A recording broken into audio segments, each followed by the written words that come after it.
You can decide that you are willing to live in a bubble as distinct from the entire world. You're free to do that. There are three notions that came up.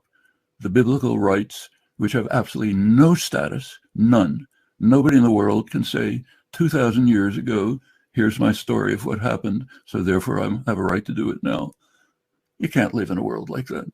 Nobody in the world ever makes such a claim. You want to make it, okay, but then just admit I'm out of the world, distinct from the world. Now, yes, totally distinct. If you really want to play that game, the Palestinians have more of a right to claim to be descendants of the population from 2,000 years ago than I do. My ancestors probably come from the Caucasus. Their ancestors come from Palestine. The Canaanim were correct about this. So you don't want to get into that game. Biblical rights have no status.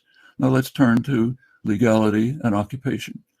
There is 100% agreement among all relevant international institutions, not just the United Nations Security Council, including the United States in unanimous declarations, but the International Court of Justice, the World Court, the Red Cross, which administers the Geneva Conventions, Israel's own top legal authorities, all agree that the Jewish settlements in the West Bank are in violation of international law.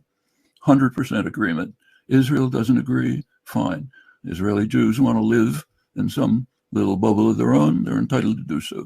But you can't overlook the fact that that every relevant international institution disagrees on the question of legality.